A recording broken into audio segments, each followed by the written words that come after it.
I find when I take these videos, if the camera is too far away, I feel that if I was watching it, it would feel less personal to me.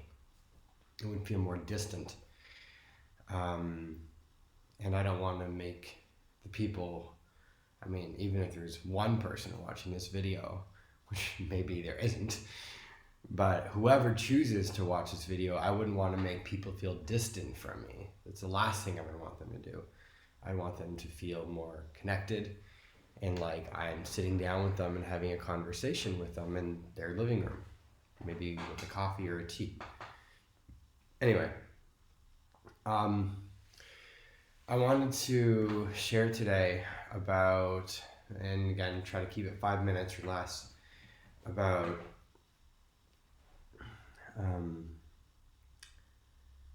what was it?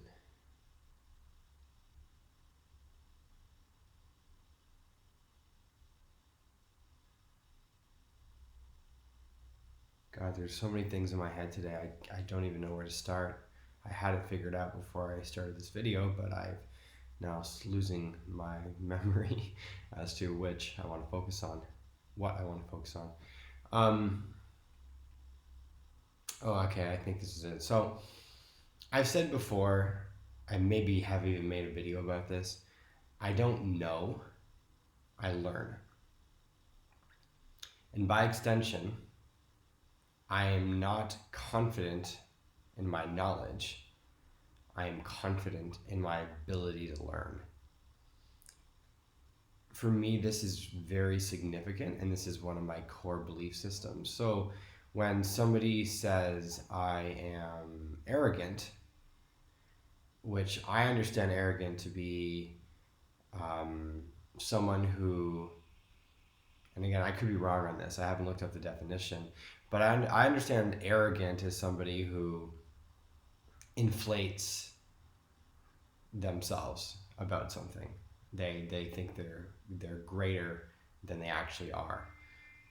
Whereas like there's competence, where competence is when you are effective at doing something that is required. There's a need or a want, and you're good at doing that thing. You do it well, and you do it well over time. You're valid and you're reliable.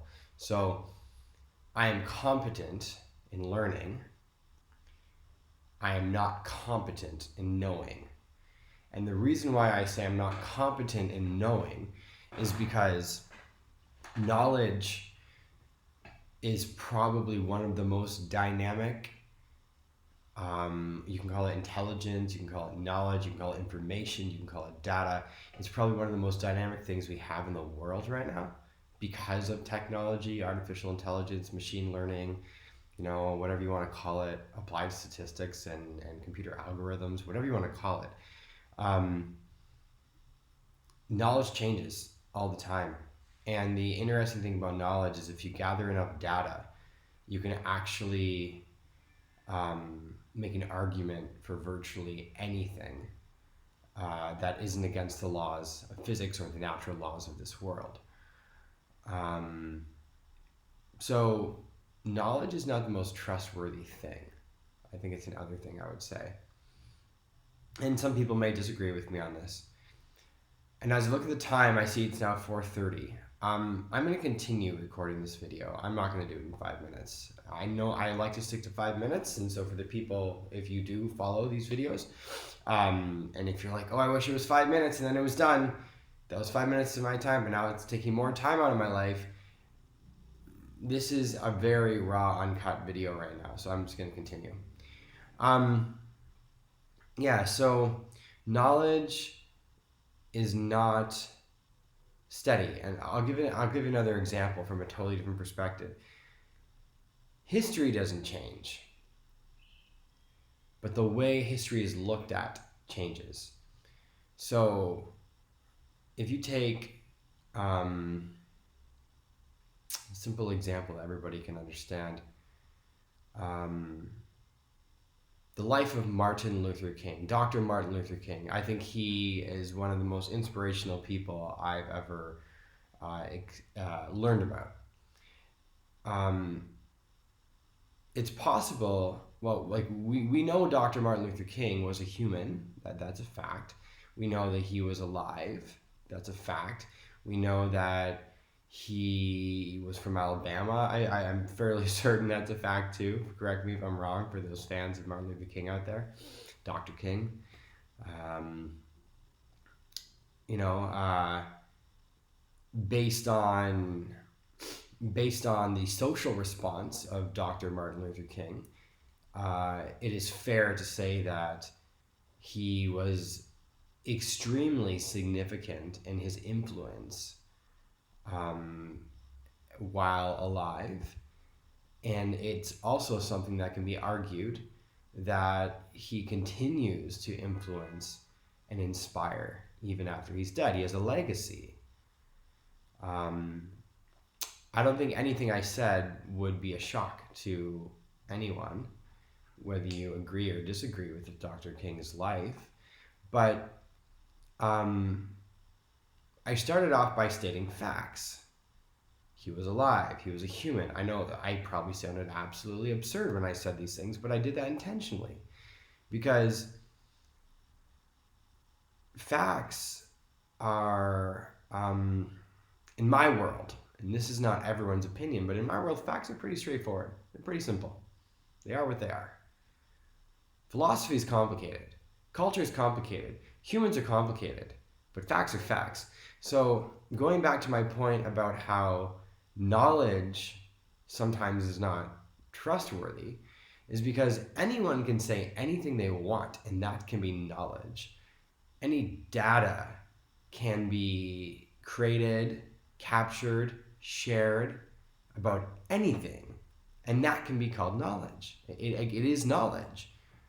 It is knowledge that some people believe the earth is flat still. It is knowledge that, it's information that some people believe in God, some people do not believe in God. This is simply knowledge, okay? But I said knowledge isn't always reliable.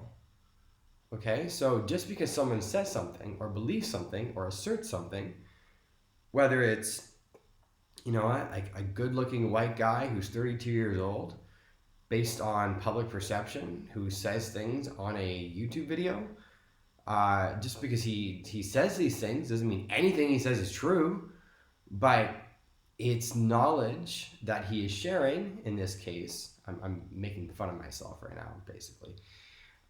It's knowledge that they're sharing, but that doesn't make it true. It doesn't make it valid. It's valid that I've said it, but it may not be valid information. So again, my first point was that I don't know, I learn. And the reason why I don't know is because I don't trust knowledge. Knowledge and information are not necessarily trustworthy things. But learning, however, is the process in which we can think for ourselves or think for our communities, however you want to look at it. Learning is the process where we change our mind to some degree or reinforce things that we already thought we understood. That process helps us to interact with knowledge, helps us to interact with ideas and information, but it does not, so that is why I can say, and I'm meandering right now, but that's why I can say that I am confident in my ability to learn. I'm very confident. And based on my history, based on my personal opinions, I will also add that I am competent in my ability to learn. I'm not saying I'm exclusively, holistically, perfectly competent in learning anything, but I can say that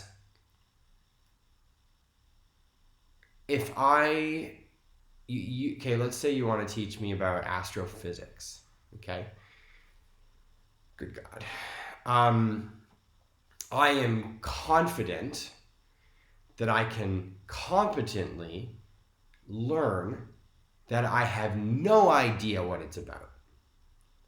And when it comes to learning, and this is a psychological truism, when it comes to learning, almost always the first step is not knowing.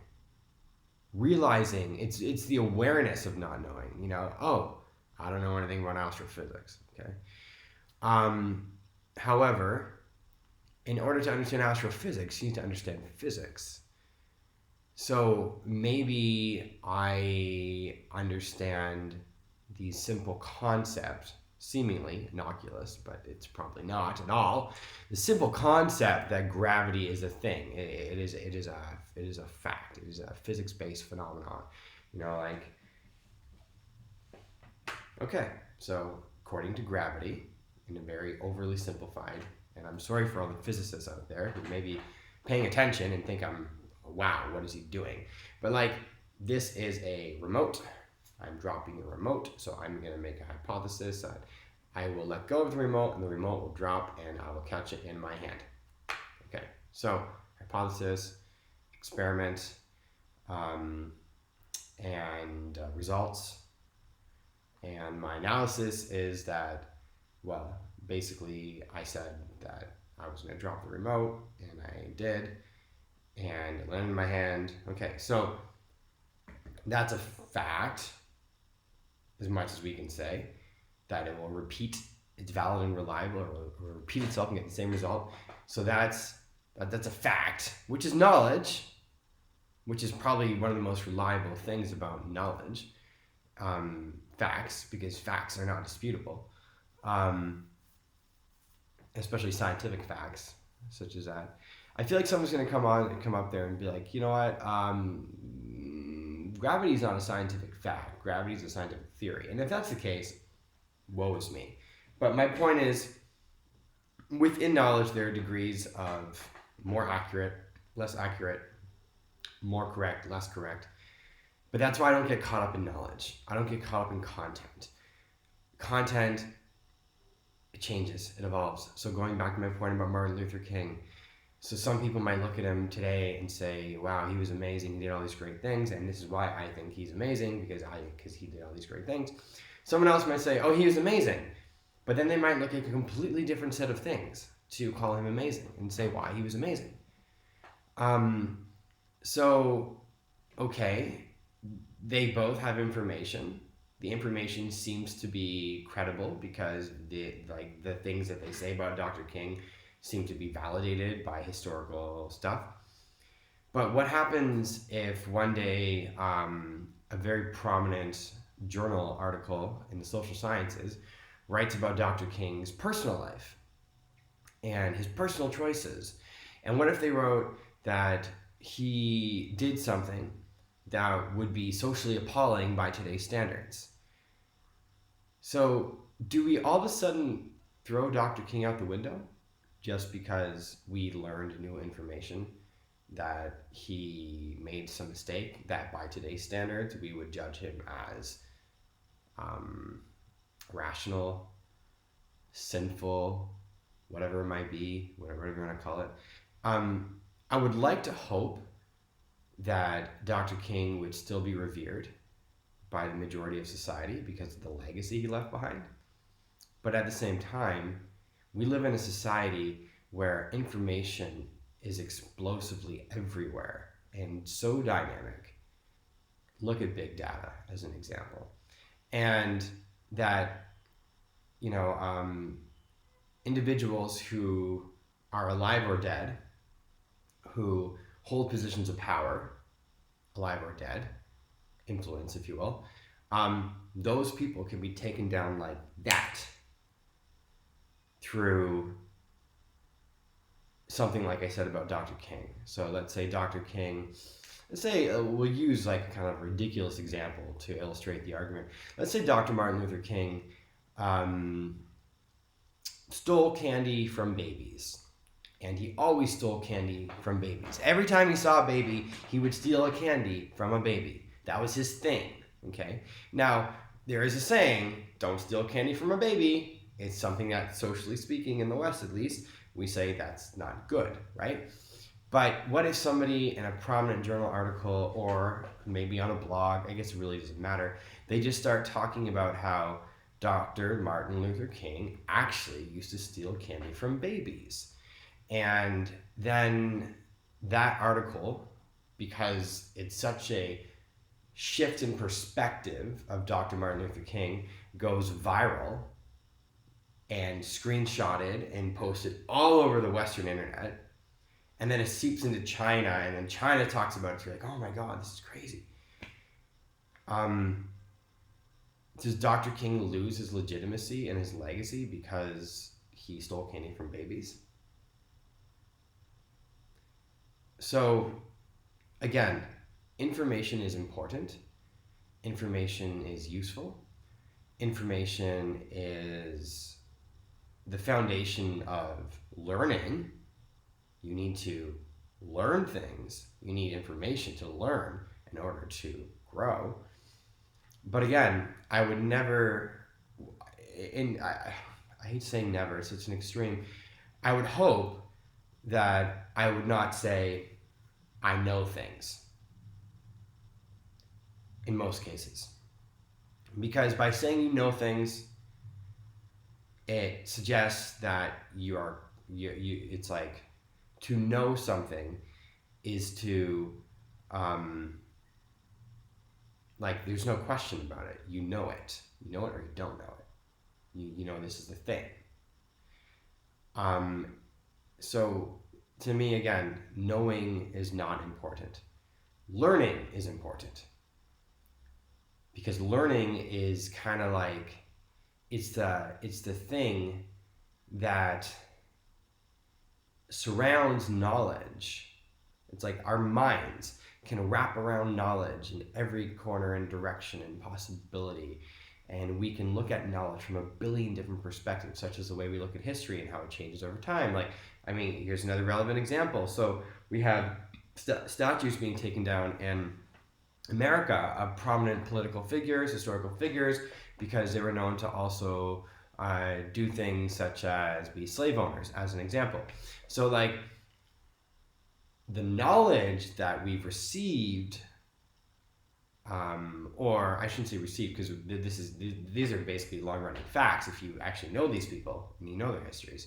But like, the knowledge that's being released at this time in history makes people want to rip down that legacy by taking down a statue to send a message that we don't agree, we don't accept, we don't support anything that person has ever done because they were a slave owner. So again, it's like, the knowledge to the minds of the people who receive that knowledge about slave ownership becomes paramount. However, if that was Dr. King who did something like stealing candies from babies, or maybe something worse than that, I'm just using a ridiculous example. Like, if that happened, then again, would we do the same thing to Dr. King's statue in Washington? And I'll say something that's a little more controversial. I don't like to be controversial. I don't like to be provocative. That's not my intention. But let's say Dr. King was accused of sexually harassing somebody in his lifetime, and that historical document, such as a journal which recorded the situation in detail, got surfaced and then blew up on the internet, would we be asking to take down Dr. King statues? And who is we? You know, like, what identity of people would be asking for? Would it be all identities? Would it be some identities? Would it be people from certain communities, from other communities? But the importance of learning this information is that we had the opportunity to think critically about how we look at that information. So, can Dr. King have made a terrible mistake or a terrible act, a terrible choice, a terrible thing, couldn't he have done that terrible thing and still be a person who we recognize left a legacy that helped to tear down racist policies, practices, thinking? Is it possible that we can hold both in our hands at the same time? Right now, in today's context, if you watch Western media and stuff, it seems like that wouldn't be possible. Dr. King couldn't simultaneously be sexually inappropriate with a woman and the leader of a movement that should never be forgotten. In my personal opinion, the legacy should never be forgotten. And I'm not saying we should forget about the fact that, you know, in this fake universe that I'm making up right now, we should not forget the fact that Dr. King, again, in this fake universe, is accused of being sexually inappropriate. But I think that's where, again, thinking and learning come in, because we have the ability to think. We have the ability to learn. We have the ability to hold multiple different perspectives in our minds at the same time and assess and come to conclusions to an extent on these very complicated matters. I mean, I think a really simple way of explaining this entire video, and I do this. When you know me, I get talking, I get excited, I get expressive, and then sometimes my main point comes at the end. And then you're just like, oh my God, why the hell did you say that at the very beginning? Because I don't know, I'm learning as I go. I'm learning as I talk. So like, maybe it's just the fact that I think we need to live in a world where we acknowledge that life is both extremely simple and simultaneously extremely complicated. So to think that an individual who has maybe done objectively some amazing things in the world has made no mistakes, has made no errors that are considered socially inappropriate in any time in history. Like to think that these people are like basically perfect. Well, we're the ones who held that standard. We're the ones who believed that. We're the ones who were conditioned to think that. We, the individuals, and also the institutions that reinforce these people's legacies. But we know that's not true. It's totally not true. Like, let's look in the mirror. Mark, I'm Mark, okay? I am, and it sounds so cliche, but I'm not perfect. You know, I've made mistakes. When I was doing my master's thesis in violence against women, one of the things I would say anytime I had to introduce myself, you know, and this was a choice of mine because I'm trying to share a message of empathy, of authenticity, and I would say things like, you know, like, I'm doing my master's thesis in violence against women so I can learn how to better understand and reduce violence against women. That's it. Like that's how I started. It was me admitting my fault. It was me admitting my humanity. It was me admitting my shortcomings. I want to get that mosquito so bad. Sorry for you Buddhists out there. But yeah, so anyway, I'm going to wrap this up because it's already getting into 25 minutes. I can't believe how long I've been doing this for. But the point is that we're human, life is complicated, and life is simple. And I think if we're more driven by knowing, I think we're missing the point. I feel that we should be more driven by learning and growing and developing. And as a journalist said to me today from the CBC in Canada, it's about layers. Everything we do adds a layer to ourselves. If I'm understanding him properly, I believe this is what he said. But so like you have an experience, you gain a new layer. And the way I see it is like your mind is like just a lot of layers together. There's a core, but then there's layers around it.